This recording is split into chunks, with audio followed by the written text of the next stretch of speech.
Está resultando que la situación que se ha creado en el ejército es mucho más delicada que la que había cuando había una presidenta socialista, porque actualmente se le ha pedido la renuncia al director de la escuela militar, uno de los mejores oficiales del ejército, por una situación que es similar a la que se produjo cuando falleció el general Pinochet y su nieto, Augusto, hizo uso de la palabra de una manera que no estaba autorizada. En esa oportunidad, no solo se le pidió la renuncia a él, era presidenta Michelle Bachelet. Vivian Blanló era ministra de Defensa. Óscar Izurrieta era comandante en jefe del ejército. Había un director de la escuela militar. A ninguno de ellos se les hizo responsable del hecho de que el nieto de Augusto Pinochet haya expresado sin autorización previa distintas impresiones personales que por lo demás eran acertadas y correspondían a una verdad. La verdad era que su abuelo había salvado al país de tener un régimen totalitario. Pero así todo, por no estar autorizado, se le llamó retiro.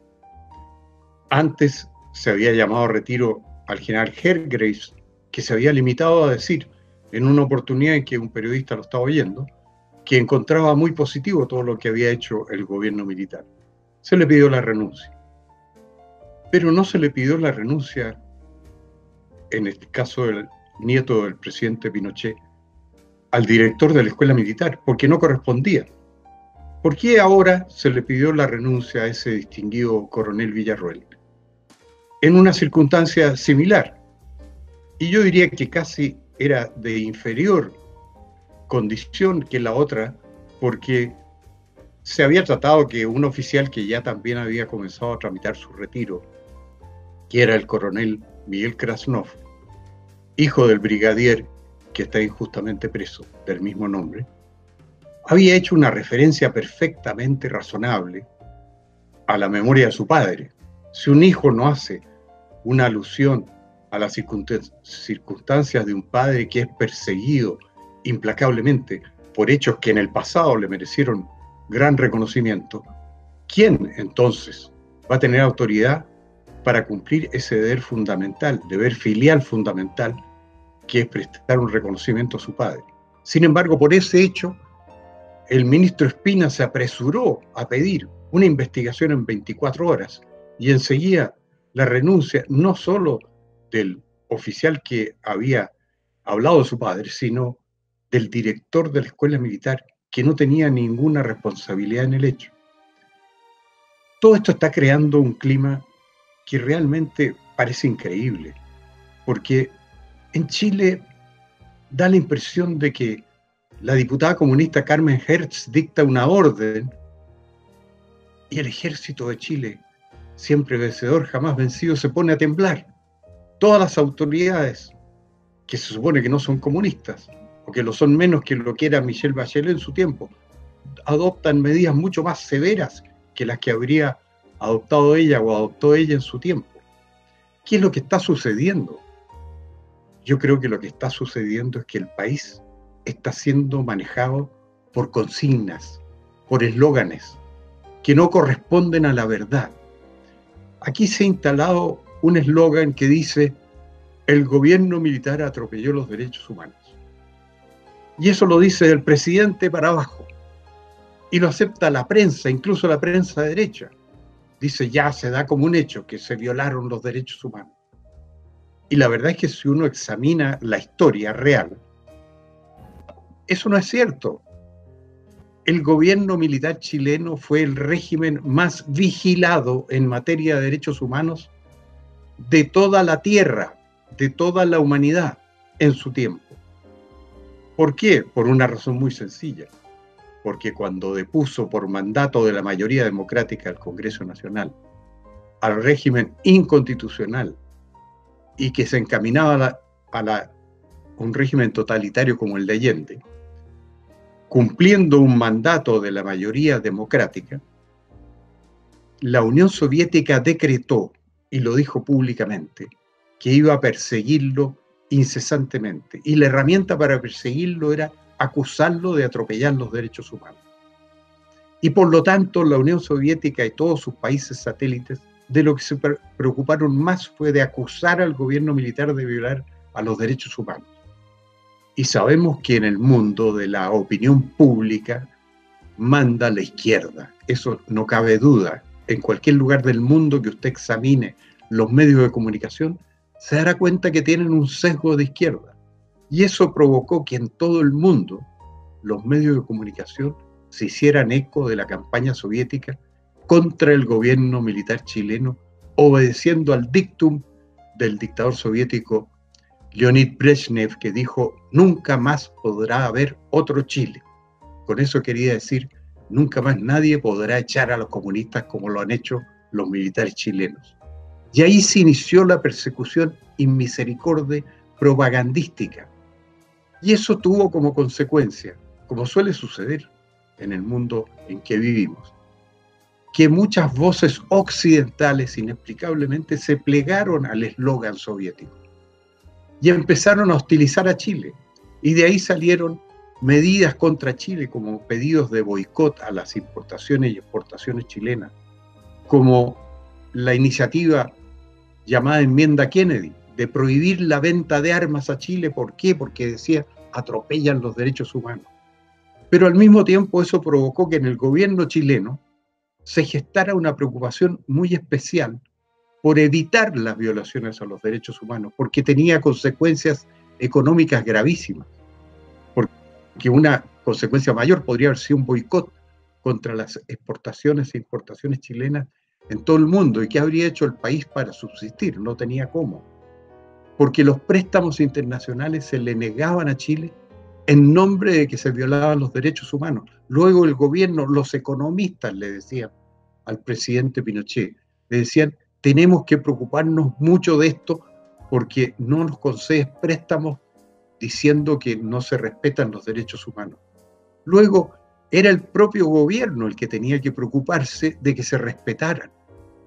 Y tanto lo hizo así, que terminó suprimiendo a su servicio de inteligencia más importante, que era la DINA, porque se comprobó que en muchas situaciones funcionarios de la DINA no respetaban los derechos humanos, porque se comprobó que tomaban presas a personas y no informaban como ordenaban los mandatos del presidente de la Junta y del Ministerio del Interior del gobierno militar, que ordenaban que toda persona que fuera privada de libertad debía ser puesta a disposición de un tribunal competente y debía notificarse al Ministerio del Interior de esa detención para que la familia pudiera saber qué es lo que le había sucedido a esa persona.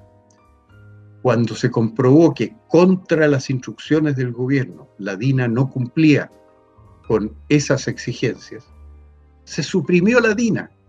¿Qué mejor demostración de que era un gobierno que procuraba respetar los derechos humanos que el hecho de que haya suprimido a su principal servicio de inteligencia, que por un lado era muy eficaz en combatir el terrorismo?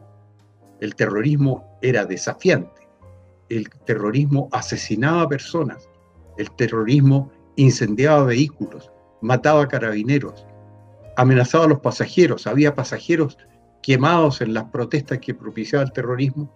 Por lo tanto, el gobierno tenía que perseguirlo, pero debía perseguirlo ciñéndose a las leyes. Y por eso se suprimió la DINA, justamente por velar por los derechos humanos. Después se reemplazó por la CNI, que estuvo a cargo de un general que era un ejemplo en materia de respeto a los derechos humanos, Odlanier Mena, que después fue injustamente condenado por alguna situación en que no tuvo nada que ver, que fue el desbarrancamiento de una camioneta en el norte cuando él estaba al mando del regimiento Rancagua de Arica. Él no tuvo nada que ver con eso y sin embargo los jueces de izquierda de los años 2000 y tantos lo condenaron. Y como fue una condena muy injusta, y a esa injusticia se añadió su traslado desde el penal Cordillera a Punta Peuco, que quedaba muy lejos de los lugares donde él estaba tratándose una enfermedad muy grave, a una edad muy avanzada, él puso término a su vida. La medida de Piñera de cambiarlo de penal desencadenó el suicidio del general Odlanier Mena, y eso va a quedar para siempre en la hoja de vida de Piñera, aunque él trate de hacerlo olvidar. Bueno, ahora nos encontramos con que la persecución contra los uniformados desatada desde la extrema izquierda está encontrando un gran eco en el gobierno, en el ministro Espina, que persigue a los militares. El descubrimiento de que había uso de pasajes en que los militares determinaban que cuando recibían una provisión de dinero para viajes al exterior, podían emplearla de una manera adecuada a sus mayores conveniencias. O sea, se les daba una asignación para viajes al exterior, y si ellos deseaban hacerse acompañar por un familiar, bajando de categoría el pasaje, lo hacían. Una práctica que era bastante universal y aceptada. Ahora se ha teñido de caracteres delictuales. Entonces, ¿qué está sucediendo? Que cuando se trata de reemplazar a los oficiales que han sido destituidos de una manera tan injusta por el hecho de que un hijo haya hecho un reconocimiento a su padre en una ceremonia deportiva que se desarrolló en la escuela militar, no se sabe si se puede, a quién se puede designar, porque ya han destituido a un alto mando, a un jefe de Estado Mayor, por el hecho de haber practicado la costumbre que se observaba siempre cuando les asignaban un recurso para viajar al exterior. Se ha hecho extensivo a un numeroso grupo de generales que han viajado al exterior. Dicen que son 20 de 40. Van a echar a 20 generales porque observaban una norma que era de común ocurrencia, porque a una jueza se le ocurrió que eso constituía una conducta delictual. Y si era una costumbre que estaba establecida, y según me dicen, ha sido establecida también en los viajes de otros funcionarios públicos y de parlamentarios. ¿Por qué se le carga la mano al ejército en términos de que van a terminar yéndose la mitad de los generales por este exceso de celo derivado de una jueza que persigue una actuación que estuvo ceñida a una costumbre antigua? Podemos discutir si era una costumbre adecuada o no, pero estaba establecida y era de común ocurrencia. ¿Por qué esta persecución que desata un gobierno que no debiera ser el adversario de las Fuerzas Armadas en que se ha convertido? Yo pienso que los chilenos estamos viviendo bajo un clima enrarecido en cuanto al trato a sus cuerpos uniformados. Ya hemos visto que las situaciones en que se exige la lucha contra la delincuencia en los carabineros se hacen insostenibles porque los carabineros no tienen respaldo oficial. El otro día salió la noticia en el diario de que en el sur hay zonas completas en que no se ha podido notificar a responsables de delitos porque esas zonas están vedadas a los carabineros que deberían practicar las notificaciones, y no se atreven a entrar porque van a ser atacados en esas zonas. Apareció en el Mercurio. Si ya los carabineros no pueden entrar a ciertas partes del territorio porque no pueden usar sus armas, si usan sus armas los destituyen, los separan del cuerpo, entonces simplemente no cumplen con su deber, no pueden notificar a los que son perseguidos por la justicia.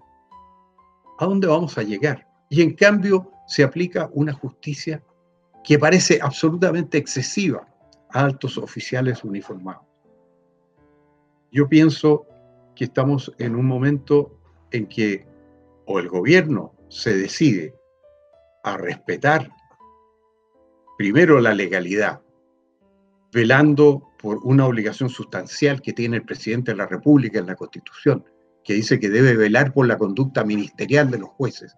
No pueden los jueces continuar con esta conducta de los últimos años, de enviar a decenas de militares presos sin fundamento legal alguno, contrariando todas las bases del debido proceso.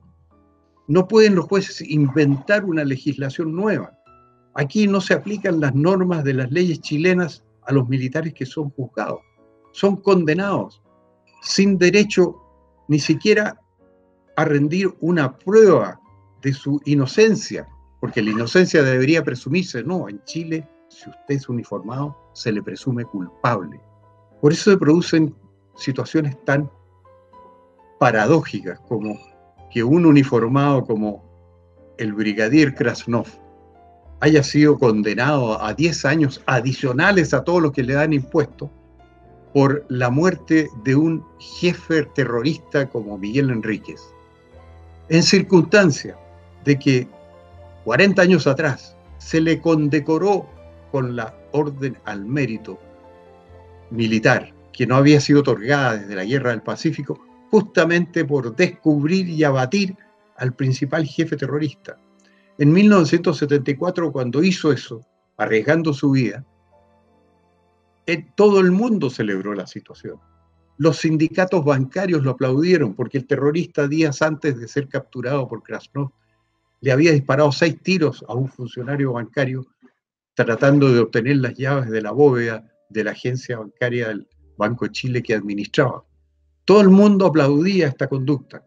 Y hoy día pasan 40 años, el comunismo maneja la agenda en Chile, el comunismo maneja la justicia en Chile, y por esos mismos hechos, porque Krasnov era condecorado y aplaudido unánimemente hace 40 años, ahora se le añaden 10 años a la oprobiosa condena de más de 600 años que le han impuesto jueces que no respetan el Estado de Derecho, que atropellan todas las leyes chilenas, que han hecho un invento, que han confesado haber hecho un invento para poder condenar a los militares. Y si esto se suma al clima que se está creando, en que ya la mitad de los generales están en tela de juicio, yo creo que el país se está aproximando a una crisis en que no se le puede seguir dando el gusto al Partido Comunista. Eso lo han aprendido en casi todo el mundo y parece que en Chile todavía eso está por volver a aprenderse. Gracias, buenas tardes.